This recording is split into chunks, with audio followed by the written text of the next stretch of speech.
What's all this then, smarty people? It's KeysDAN, RadioWhat.com, DJLittleRock.com, KeysDAN Show. Oh, there's no way I'm going to do it all like that. This is a show about the British people. Yeah. Do you know what British people call a person full of energy? Speaking the same language doesn't always guarantee effective communication. For example, the elderly and the young share a language, but not a code.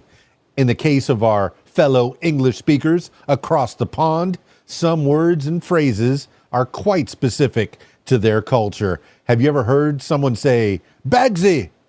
Or what about pulling a blinder? Here's 10 British expressions. Number 1, the aforementioned Bagsy. Claiming the front seat or the first spot in line can be a messy business, especially when you're a kid. In American English, we call it dibs. But in British English, the equivalent expression is Bagsy. You don't need to be a kid to use this expression, but it's more commonly heard among them in scenarios like claiming the last piece of cake or that special seating in the front. Shotgun, dibs, Bagsy, however you say it. Claim away. Number 2, I also mentioned pull a blinder. Whatever it is one's pulling, it must be really hard to do if one is blind, don't you think? Well, that is basically the essence behind this British expression.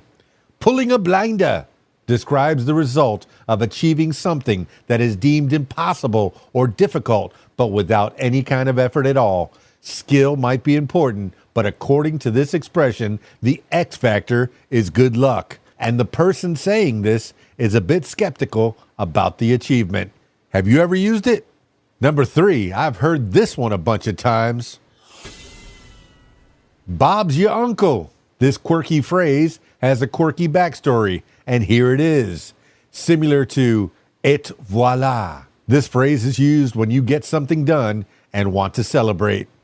For example, just press that blue button, create an account, and Bob's your uncle. You're on social media. Now, as for the backstory, this phrase is believed to have originated in the 19th century when the British Prime Minister, Robert Bob Cecil, appointed his nephew as Irish secretary. This led people to believe that having an Uncle Bob makes everything easier and achievable. Number 4, take the Mickey. Yes, that's right. This expression mentions Mickey, but it has nothing to do with Walt Disney's Mickey Mouse. This playful expression means to lease or make fun of someone, often in a good-natured way. Lighthearted and mildly irritating as it can be, this expression is a variation of a Cockney rhyme called Mickey Bliss. But I won't get into the euphemism behind it. You might hear it as taking the mick, or even taking the mickey out of someone. Number 5, a botch job. Imagine you have to paint your walls and ask a friend to join you in the task, only to find that the walls end up looking like a Pollock painting gone wrong. That is a botch job.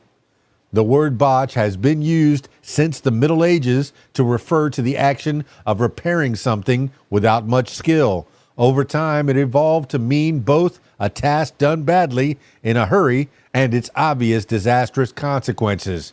Have you ever done a botched job? Let's keep going. Number 6, full of beans. We all know that person who, no matter what time of the day, is always full of energy, coming up with new plans, constantly coming and going, always on the move. Well, for the British, that person is full of beans. The origins of this expression go back to the 14th century, and its original version was full of prunes. As for the use of beans, it refers to the food horses were fed back then. When they had their portion of beans for the day, they became quite energetic. Hence, this fun phrase was coined. Number 7, give me a tinkler.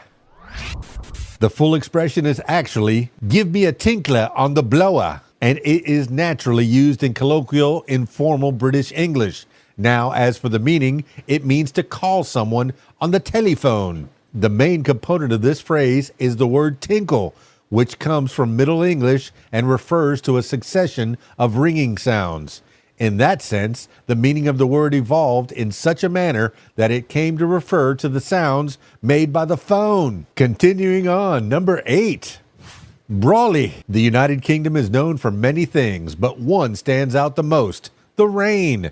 Gray, rainy days are so common that they came up with a quick way to refer to the only object that keeps us protected: the umbrella. In British English, nobody asks for an umbrella, they ask for a brawley. This short version of umbrella dates back to the 1870s when it was recorded in Houghton's Slang Dictionary. So as you can imagine, this is also a colloquial term. Whenever you visit London, this term will surely come in handy. Number 9. Budge up. You're meeting with some friends in the park, ready to chat and share. The seatings are limited, and sharing now refers to the bench too. In that case, British people don't say scoot over or move over. They say budge up. The origins of this expression are unknown, but it is a relatively recent one as it can be traced to the mid-20th century. And finally, number 10. Dog's dinner. Nobody thinks dog food is particularly appetizing, but the meaning behind this expression takes that feeling to the next level. Similar to dog's breakfast, this expression refers to something that is a mess or a fiasco, and it dates back to the beginning of the 20th century. However, there is an alternative meaning. It also refers to someone dressed in a smart and fancy manner. In the UK, the latter is the more frequent meaning, but you can use it in either context. Choose your own adventure. How about that? Now when you go to London town, you'll be all ready. Before you start sending those emails, I apologize for my poor British accent. Is that what it was? I know that's what you're thinking. That's it for this edition of What Makes You Smarter. It's KeysDAN, RadioWhat.com, DJLittleRock.com. Peace. I'm out of here.